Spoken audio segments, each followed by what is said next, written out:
الله الرحمن الرحيم إن الله وملائكته يصلون على النبي يا أيها الذين آمنوا صلوا عليه وسلموا تسليما اللهم صل على سيدنا ومولانا محمد وبارك وسلم صلاة وسلاما عليك يا رسول الله صلى الله تعالى عليه وسلم أعوذ بالله من الشيطان الرجيم بسم الله الرحمن الرحيم قل كل يعمل على شاكلته وإذا أنعمنا على الإنسان أعرض ونأى بجانبه وإذا مسه الشر كان يئوسا قل كل يعمل على شاكلته فربكم أعلم بمن هو أهدى سبيلا۔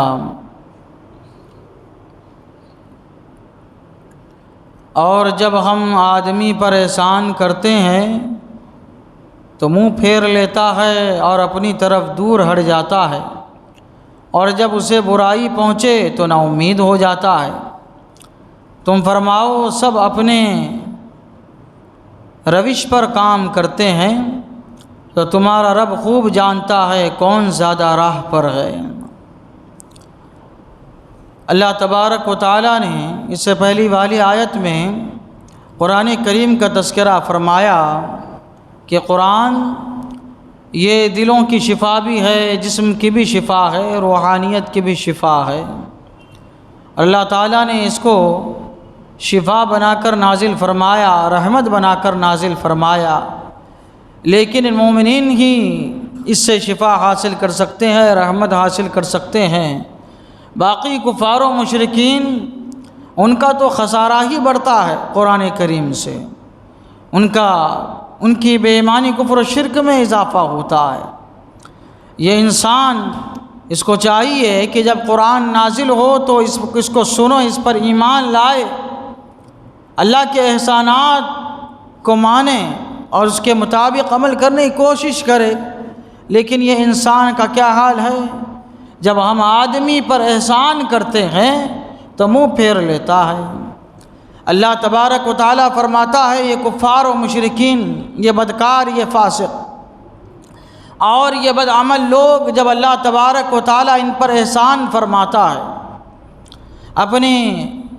اپنی جانب سے صحت نواز کر، اپنی جانب سے مال و دولت نواز کر، اپنی جانب سے اولاد نواز کر، اپنی جانب سے جاہ و منصب نوازتا ہے، تو باوجود کہ جب اللہ تعالیٰ یہ نعمتوں سے نوازے، انسان کو اللہ کی طرف رغبت کرنا چاہیے، نماز کی پابندی کرنا چاہیے، اس کا شکر بجا لانا چاہیے، برے کاموں سے بچنا چاہیے کہ جب اللہ تعالیٰ نے مجھے اتنی ساری نعمتیں عطا فرمائی تو مجھے گناہ کی طرف جانے کی کیا ضرورت ہے، مجھے حرام کمانے کی کیا ضرورت ہے، مجھے گناہ میں پڑنے کی کیا ضرورت ہے، جب اللہ نے مجھے اتنی نعمتیں عطا فرمائی۔ لیکن اسی انسان کا حال بالکل الٹا ہو جاتا ہے، اللہ تعالیٰ فرماتا ہے وہ اپنی طرف دور ہٹ جاتا ہے، اللہ کی شکر گزاری کرنے کے بجائے ناشکری کرتا ہے، مال و دولت آئے تو اس کا غلط استعمال کرتا ہے،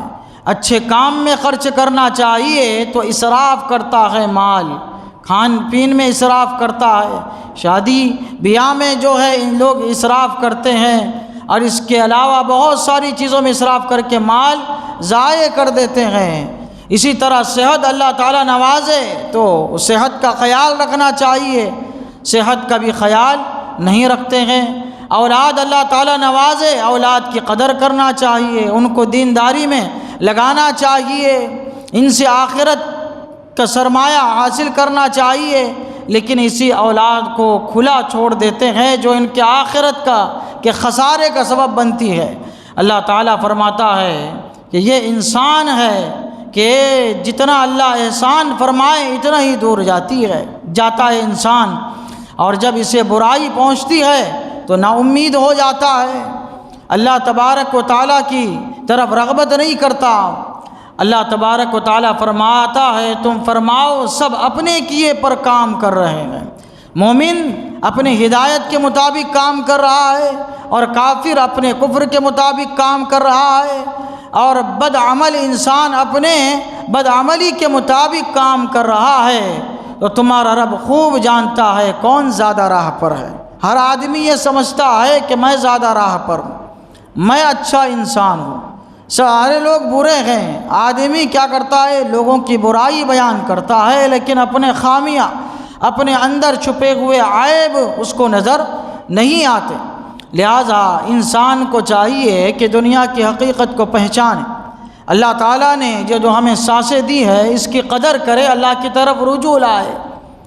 پچھلی امت کی بات ہے کہ ایک بادشاہ تھا، اللہ تعالیٰ نے اس کو سلطنت عطا فرمائی، حکومت عطا فرمائی، زیب و زینت عطا فرمائی، مال و دولت عطا فرمائی، خزانے عطا فرمائے۔ ایک مرتبہ اپنے سلطنت کے امراء کی، وزیروں کی اس نے دعوت کی، عالی شان دعوت، ہر طرح کے قسم قسم کے کھانے، یکتائے روزگار اس نے دسترخوان پر چنے جمائے۔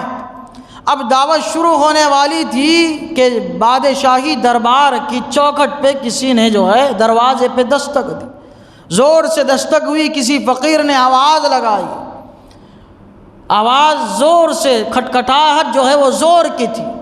تو لوگوں نے جو دربان تھے انہوں نے کہا، اے فقیر ذرا ٹھہر جا، دیکھتا نہیں ہے کہ آج بادشاہ کے یہاں پہ کیسے لوگوں کی دعوت ہے؟ تو کہنے لگا وقت نہیں ہے، دروازہ کھولو۔ کہنے لگے پہلے امراء کو کھانے دے، جب بچ جائے گا تو پیٹ بھر کے جی بھر کے کھا لینا۔ اب اس کی طرف توجہ نہیں دی، کھانا شروع ہوا۔ اس نے اتنی زور سے دروازہ کھٹکھٹایا کہ شاہی محل ہل گیا۔ درباریوں نے تلوار نکالی اور اس کے مقابلے کے لیے آمادہ ہوئے۔ تو وہ کہنے لگا خبردار میرے مقابلے میں مت آنا، تم جانتے نہیں ہو میں کون ہوں، میں ملک الموت ہوں، میں ملک الموت ہوں، تمہارے بادشاہ کی روح قبض کرنے کے لیے آیا ہوں، اس دار فانی کی سلطنت سے اب اس کو ہمیشہ کی طرف لے جانے کے لیے آیا ہوں۔ جیسے ہی اس نے یہ کہا سارے لوگ سکتے میں آ گئے، دم بخود ہو گئے۔ بادشاہ نے ملک الموت سے کہا تھوڑی مہلت دیجئے۔ اب ملک الموت ہے، وہ کہاں مہلت دینے والے؟ اللہ تعالیٰ فرماتا ہے وَلَن يُؤَخِّرَ اللَّهُ نَفْسًا إِذَا جَاءَ أَجَلُهَا، جب کسی جان کے اجل کا وقت آ جائے تو اللہ تعالیٰ ایک لمحے کے لیے بھی مؤخر نہیں فرماتا۔ ملک الموت نے کہا وقت مقرر ہے، روح لینے کے لیے آیا ہوں تو لے کے جاؤں گا۔ بادشاہ جو ہے اپنے مال و دولت پہ ملامت کرنے لگا، کہنے لگا یہ مال و دولت نے مجھے گمراہ کر کے رکھ دیا تھا، اس نے جو ہے مجھے رب سے دور کر کے رکھ دیا تھا۔ اب میرا حال یہ ہے کہ میں نے اس سے آخرت کمایا نہیں، اور میں نے اتنی مال و دولت جمع کر کے رکھا، میری بھی کام نہ آئی، میں اپنے دشمنوں کے سپرد کر کے جا رہا ہوں۔ مزید یہ کہ قیامت کے دن مرنے کے بعد ابھی مجھے اس کا حساب بھی دینا پڑے گا، کتنا کمائے، کتنا خرچ کیے، کہاں رکھے، مجھے سب دینا پڑے گا۔ تو اللہ تعالیٰ نے مال کو بھی زبان عطا فرمائی، مال جس پر وہ ملامت کر رہا تھا تو اللہ تعالیٰ نے مال کو جو ہے زبان عطا فرمائی۔ مال زبان سے کہنے لگا اے بادشاہ مرتے مرتے تو اچھا کام کرتے جا، تو کہہ رہا ہے کہ میں نے تجھے دھوکے میں رکھا، لیکن تو غور تو کر، اللہ تعالیٰ نے مجھ کو تیرے تابع کیا تھا، تو جہاں چاہے وہاں خرچ کر سکتا تھا، آخرت بھی کما سکتا تھا، دنیا بھی کما سکتا تھا، آخرت گوا سکتا تھا اور دنیا کما سکتا تھا، سب تیرے ہاتھ میں تھا، میرے ہاتھ میں کچھ نہیں تھا، میں تو تیرے تابع تھا، تو جیسا چاہے ویسا استعمال کر سکتا تھا، لیکن تو نے اب کیا نہیں۔ ملک الموت نے اس کی روح قبض کر دی، مر گیا وہ بادشاہ۔ تو انسان کے متعلق اللہ تبارک و تعالیٰ فرماتا ہے کہ انسان کو چاہیے کہ جب اللہ تبارک و تعالیٰ نعمتوں سے نوازے تو اس کی قدر کرے، آخرت کی فکر کرے۔ دنیا فانی ہے، ایک وقت میں کیا ہے، انسان کو ختم ہونا ہے، چلا جانا ہے۔ اللہ تعالیٰ خوب جانتا ہے کون زیادہ راہ پر ہے۔ اللہ تعالیٰ کی بارگاہ میں دعا ہے قرآن شریف سیکھنے سمجھنے اور اس کے مطابق ہم سب کو اپنی زندگی گزارنے کی توفیق عطا فرمائے۔ اشہدو ان لا الہ الا اللہ واشہدو ان محمدا عبدہ ورسولہ وصلی اللہ تعالی علی سیدنا محمد وعلی آلہ وصحبہ اجمعین برحمتک یا ارحم الراحمین۔